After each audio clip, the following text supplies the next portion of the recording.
agora e vamos para a grande cereja do bolo.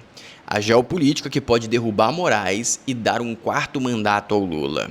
Só um cara como Lula para passar a perna em um cara como Alexandre de Moraes. Ao que tudo indica, o petista conseguiu que o Trump retirasse a Magnitsky contra o ministro em troca de nióbio, terras raras e de promessa de resolver o problema internamente. Qual o problema? Moraes. Ingênuo, Moraes ainda agradeceu ao Lula no evento do SBT, sem imaginar a armadilha que parece ter sido montada pelo presidente com a ajuda da Globo e do Itaú, essencialmente. Itaú porque ele estava sendo muito afetado, não só o Itaú, os bancões foram muito afetados pelo esquema do Banco Master.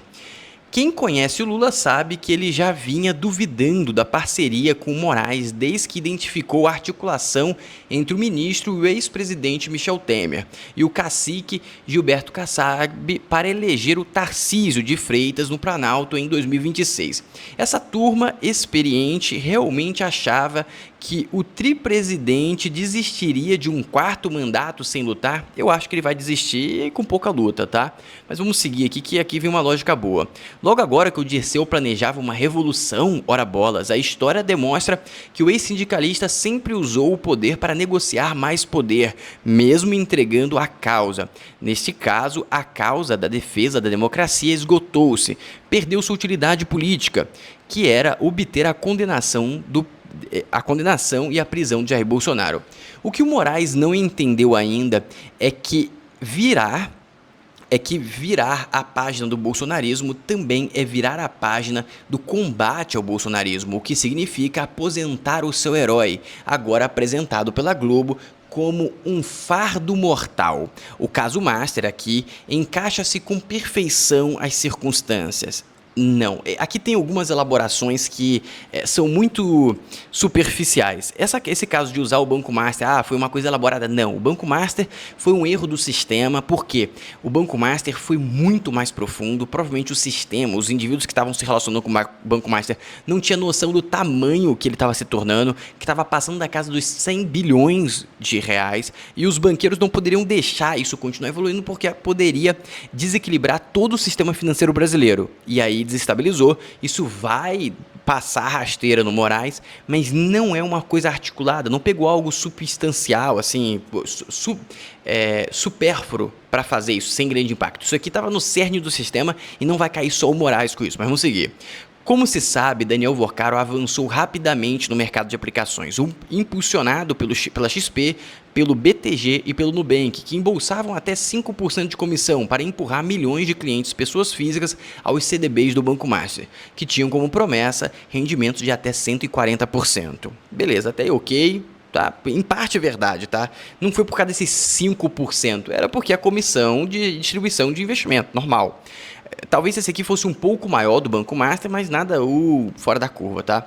Alavancado isso aqui era fora da curva, perfeito? Seguindo. Alavancado pela Faria Lima e com apoio do bastidor do Centrão, Vorcaro também conseguiu entrar no restrito mercado de RPPS, o regime previdenciário dos servidores. Foi aí que o Master começou a incomodar gente grande, como Itaú, líder privado em gestão custodiante de ativos do Brasil, com interesse estratégico no mercado de RPPS. Isso aqui é completamente falácia, isso aqui não chega nem a incomodar o Itaú. O Itaú é muito maior do que isso, beleza?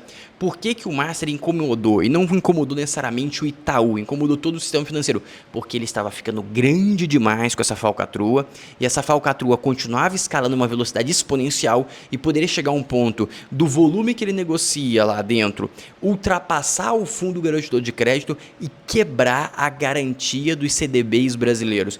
Quebrando essa garantia, você cria um precedente que fragiliza todo o sistema financeiro brasileiro, porque ninguém mais iria confiar nos investimentos com a garantia do FGC, que gera um custo de capital muito mais baixo para os bancos, que ele repassa para o cliente, ou seja, tornando o custo de capital do Brasil mais barato.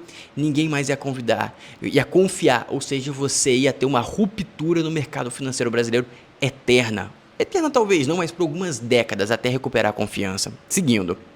A guerra começou no mercado.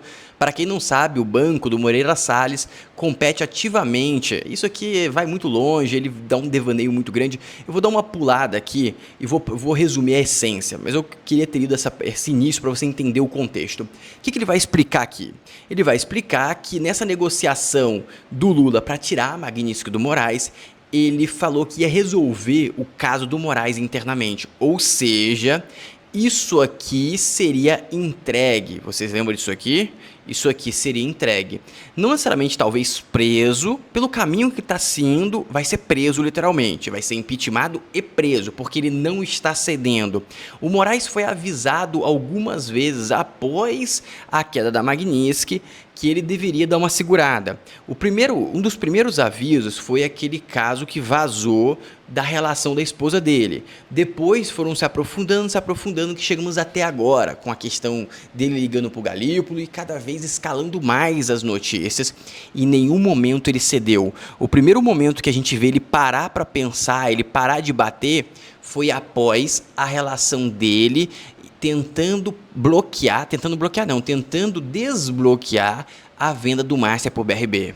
Ou seja, ele estava tentando chancelar um golpe de 12 bilhões de reais de uma instituição que deu um calote no FGC, papo de mais de 50 bilhões. Perfeito? Beleza? Eu acho que no FGC foi 48 bilhões ou 51 bilhões, mas muita grana. Todo mundo percebeu essa parte?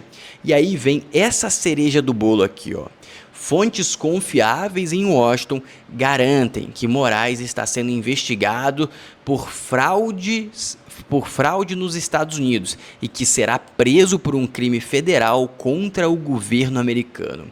Eu não sei o grau de veracidade disso, tenho que ser transparente com vocês. Eu busquei, não achei tanta coisa remetendo a isso, mas é um canal, esse O Meridiano, normalmente ele fala, ó, notícias verdadeiras.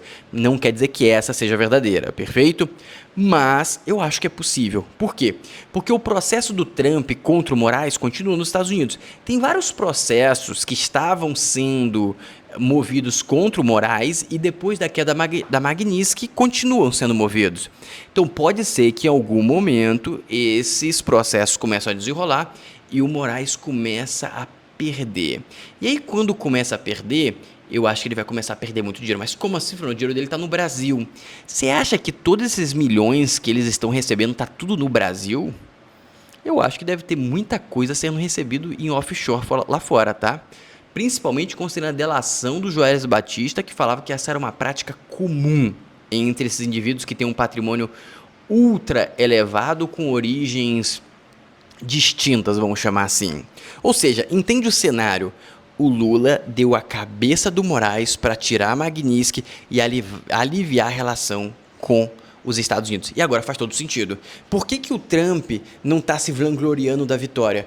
Porque ele sabe que a vitória ele vai ser coroado pela vitória automaticamente quando o Moraes cair e for preso.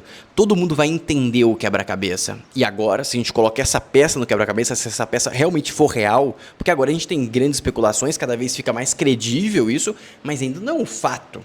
Tá? Se o Moraes cair, cada vez essa peça fica muito óbvia. Aí depois, se ainda restar alguma dúvida, o Trump pode ir a público e mandar uma indireta. Olha só como a gente conseguiu restabelecer a democracia no Brasil.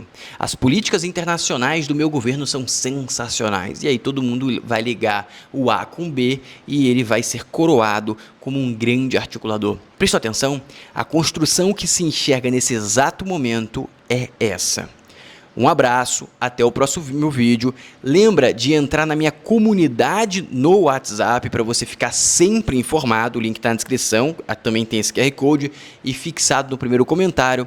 E também, sempre bom lembrar do e-book para você fazer o seu pezinho de meia em dólar, porque a gente não sabe qual que vai ser o futuro do Brasil, mas a gente sabe que o futuro do dólar tende a ser sempre mais forte que a moeda brasileira, principalmente numa gestão petista. Dito isso, um abraço e até o próximo vídeo.